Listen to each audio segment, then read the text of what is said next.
Kejadiannya itu bermula dari peneguran mahasiswa di kelas. Di saat dia belajar ada guru, dia menegurnya dengan tidak sopan dan tidak hormat kepada saya dengan meneriakkan kata yang tidak pantas di saat dia belajar.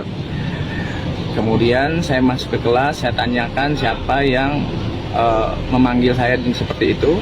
Dia langsung menantang saya, katanya seperti itu. Akhirnya saya refleks satu kali menampar muka dia. Nah, itulah kejadiannya awal.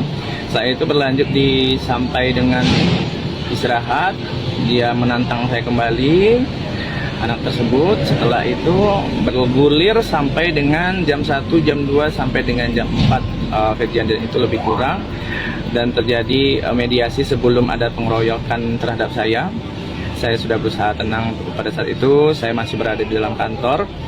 Dengan ada CCTV sebagai pembuktian, saya juga merekam peneriakan mereka kepada saya. Tunggu kau balik mangka.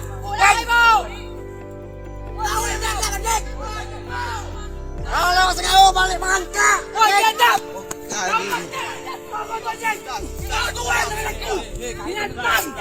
Kau